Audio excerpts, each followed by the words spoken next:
Halo, assalamualaikum warahmatullahi wabarakatuh. Selamat datang kembali di Haryana Official. Bapak semuanya, gimana kabarnya ini hari? Semoga sama semuanya sehat selalu di perantauan, amin. Muga-muga bapak semuanya terhindar dari mara bahaya. Semoga dipermudah segala urusannya sampai mbak neng perantauan, amin ya robbal alamin. Tak doakan yang baik-baik dari sini. Muga-muga sampai iso sukses selalu dengan perantauan. Semoga dijauhkan dari mara bahaya. Semoga sampai diberikan keteguhan untuk tetap tegak lurus untuk mencari duit neng perantauan. Muga-muga sampean niate tetap cari duit dan semoga tetap dijauhkan dari bahaya apapun itu nih mbak, amin ya robbal alamin. Nah mbak-mbak semuanya, hari ini kita bakal membahas kasus di mana salah satu PRT asing ini masuk berita lokal mbak. Nah kui tentang opo beritane, silahkan mbak-mbak kui disimak sampai habis hanya di channel kesayangan anda ini. Oke mbak-mbak, kita langsung aja ke ceritanya. Jadi aku membaca berita mbak, di mana ada salah satu PRT asing sing kerja ning Hongkong kuwi kemarin dijatuhi hukuman 16 bulan atas kasus yang ia lakukan. Lah, kok suwimen opo sih mbak kasusnya? Nah gini, ceritane PRT iki kerja di majikannya daerah Northpoint sana kuwi lama mbak, yaitu sekitaran 6 tahun dari tahun 2019 sampai dengan 2024. Jadi tahun kemarin kui last working lah, jadi terakhir dia kerja. Karena setelah tahun itu PRT iki dipenjara atas kasus yang dia lakukan. Iki ceritane mbak, tahun 2024 ya, sekitaran tanggal 18 Mei. PRT iki kerja seperti biasanya. Jadi 18 Mei iki sekitaran hari Sabtu. Nah, hari Sabtu PRT iki bekerja dan majikane cowok cewek secara otomatis iki kan nggak kerja hari Sabtu. Jadi hari itu Mbak E posisine lagi cuci baju milik majikannya, termasuk milik singsange.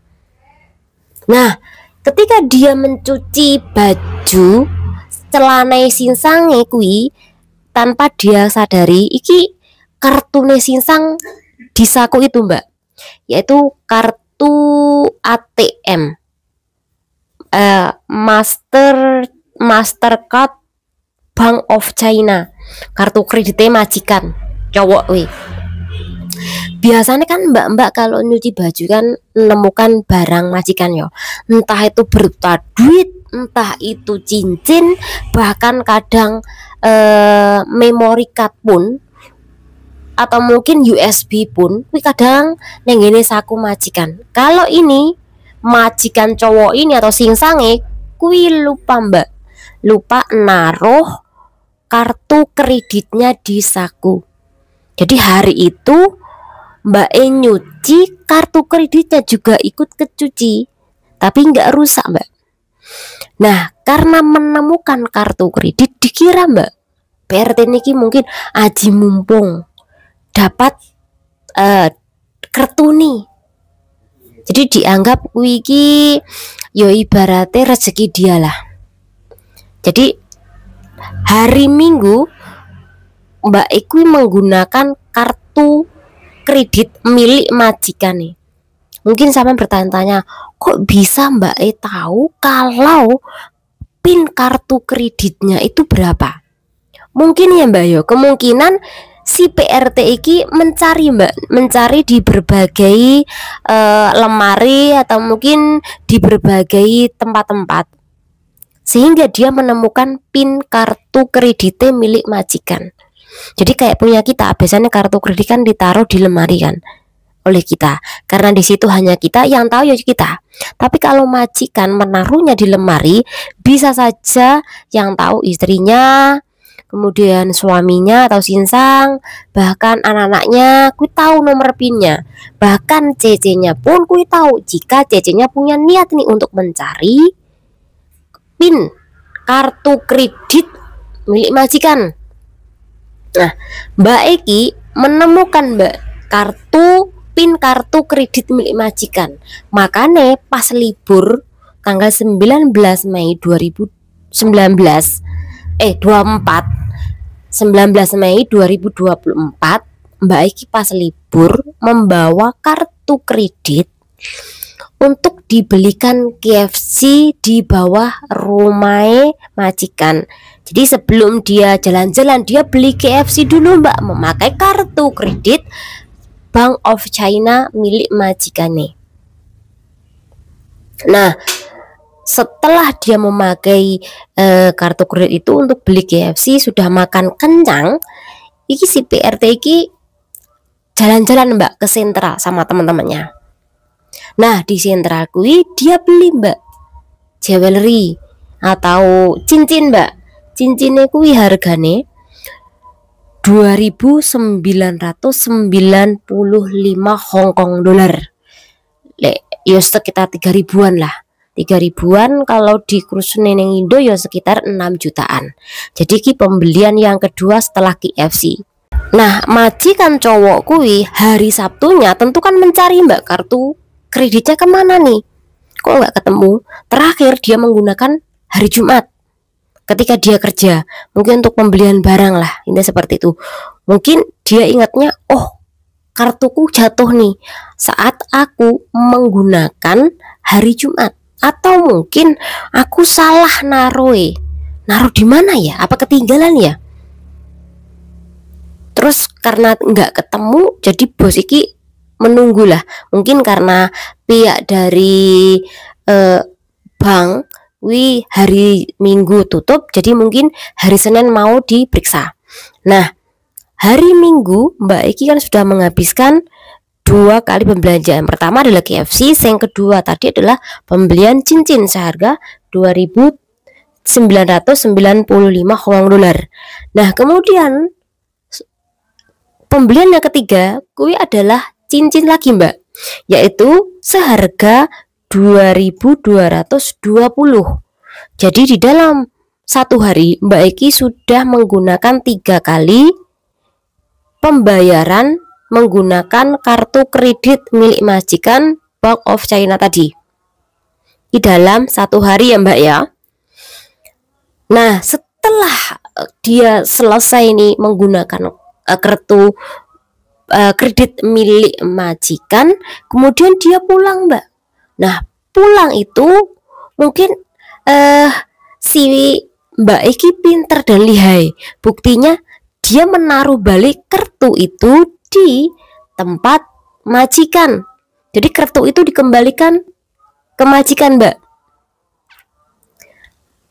Nah, setelah 19 Mei dia belanja dengan kartu itu, secara otomatis kan ada pemberitahuan toh Mbak, kalau kartumu ini digunakan terakhir tanggal ini, hari ini, digunakan pembelian untuk apa-apa. Ini kan terlihat toh Mbak ketika kita menggunakan punya kartu kredit kemudian habis belanja, secara otomatis per bulannya nanti pasti ono riwayat kita menggunakan pembelian untuk apa aja, terus tinggal berapa duitnya, kan pasti ketahuan ya Mbak ya. Nah, akhirnya Mbak majikan mengetahui kalau kartunya iki berfungsi hari Minggu digunakan untuk pembelian barang-barang di atas tadi. Dan Mbak Eki minggu depannya setelah dia belanja dia gak punya duit, akhirnya 2 cincinnya tadi Mbak digadekan ke penggadean emas di Hongkong. Nah, dapatlah dari 2 cincin senilai 3.000 dolar Hongkong. Tadi dia belinya hampir 5.200-300an lah. Nah, ketika dia menggadekan, dia dapat nilai atau nominal 3.000 dolar Hongkong. Secara otomatis kan ono nih Mbak kwitansi penggadean kemudian juga ada kwitansi pembelian emas tadi. Nah, ini karena majikan sudah mendapatkan bukti seperti ini, makanya majikan ki menanyakan sama cecenya, tapi cecenya nggak ngaku. PRT-nya kui nggak ngaku kalau menggunakan kartu kredit milik majikannya. Iki nggak ngaku mbak. Akhirnya diperiksa mbak neng gini kamar si cecene.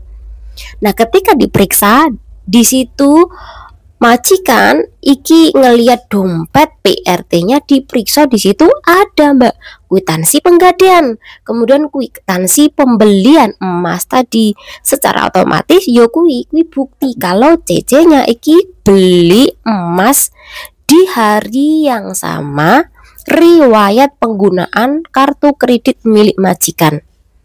Langsung majikan kui telepon polisi mbak.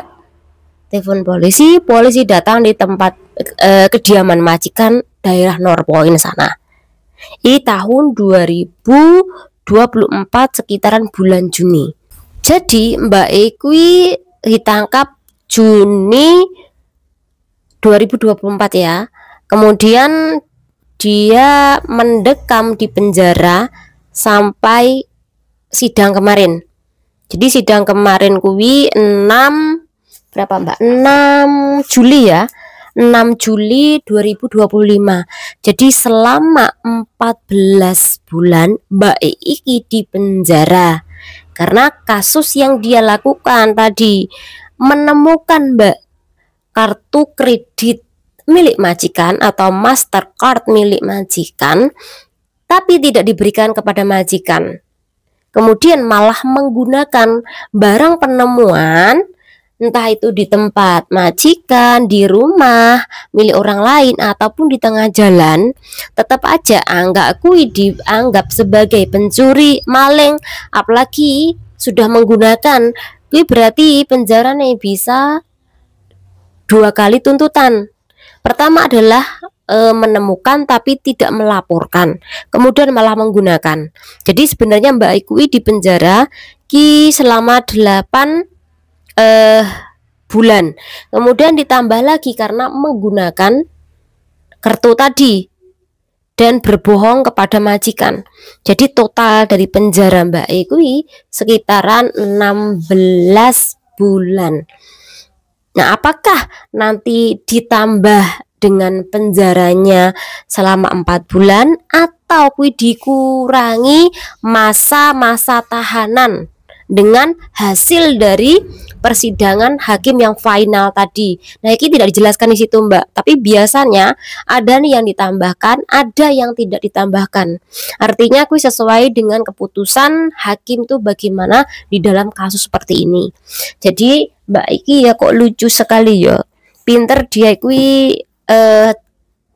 ngapusi majikan, tapi sekali lagi ketika dia menggunakan kartu kredit majikan secara otomatis pasti ketahuan. Jadi kalau kita membaca berita dan kasus seperti ini agak menggelikan sekali. Saking pintere PRT-nya atau saking PRT-nya bodoh. Lah gimana nggak saya katakan bodoh? Ketika dia menemukan kartu patadong lah, atau mungkin kartu kredit ini, secara otomatis kalau kita pembelian barang-barang menggunakan kartu kredit, yuk pasti nanti ono riwayat kan, dan riwayat nanti pasti dikirimkan ke tempat majikannya berbentuk surat. Oh, kamu loh hari Minggu tanggal 19 Mei 2024 beli ini loh, dan mbak beli KFC memakai kartu itu, beli emas-emasan dengan harga murah banget pakai kartu itu. Jelas-jelas yang menemukan pasti para PRT. Kalau bukan PRT nggak mungkin, karena opo emasnya cuman harga 2.900, kalau nggak PRT nggak mungkin. Biasanya lek wong lokal tuku langsung dibelanjakan untuk pembelian makanan yang gini kayak welcome dan sejenisnya. Kui langsung dibelikan baju yang mahal-mahal banget. Kui biasanya ono ciri khas mbak, ono ciri khas tentu majikannya kui ngerti. Oh ketika riwayat dari pembelian atau struk dari pembelanjaan kui keluar lewat kertas yang dikirim ke tempat majikan, yo jelas kui ngerti kalau yang ngambil kui pasti ceceku. Akhirnya diperiksa, yo kui konangan karena apa buktinya juga ada di dompet cecenya ini. Jadi iki yang kelewat pinter cecenya atau yang kelewat bodoh cecenya. Intinya yo goblok kuwi lah mbak. Lera goblok yo nggak mungkin mbak iki sampai menggunakan kartu kredit milik majikan nih. Yang tak akuin dia ku pinter ketika dia ki tahu mbak nomor pine. Atau mungkin lek pamane kartu kredit kuwi nggak ono pin kan ya nggak mungkin loh, kartu kredit pasti ono pin mbak, nggak mungkin kalau nggak ada pin. Tapi cecenya ki pinter ngambil pin di tempat majikan. Lek majikanku dulu kuwi kertas-kertasnya kuwi ditaruh neng gini laci. Jadi di laci kuwi ada banyak banget duit dengan mata uang Korea, Jepang, kemudian uang Cina dan juga duit Singapura. Ada banyak mata uang seperti itu. Kemudian di laci kui ono duit juga gambar-gambar singo sakebok biasanya mbak. Dan aku lihat majikanku kui kertas-kertas koyo struktur pembelanjaan, kertas-kertas dari bank, berbagai bank dan sejenisnya sampel yang penting banget kui ditaruh di laci meja komputer dia. Jadi aku tahu mbak, tapi ngapain ya wes lah. Aku ki nggak berani sampai buka mbak. Milik majikanku nginceng aja nggak berani karena opo ketika kita buka nginceng, kui ono sidik jari nih kita. Jadi kalau sampai sewaktu-waktu kui hilang barangnya majikan di situ, duit lah dan sejenisnya, kui ono sidik jari nih kita. Jadi kui mbak yang tak hindari sekali. Saya kerja di tempat majikan. Lah kalau cecenya iki kerja 6 tahun di tempat majikan, kok iso-isone masih menipu.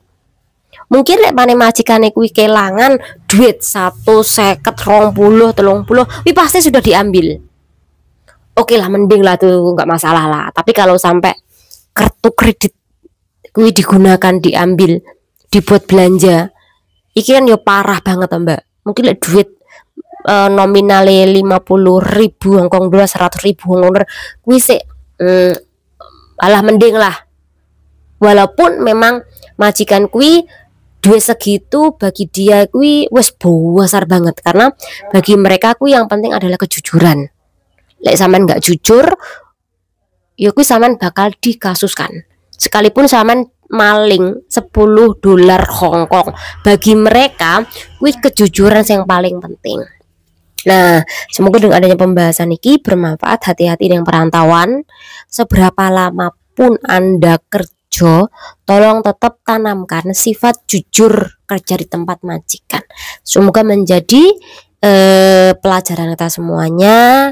Semoga menjadi info yang berguna.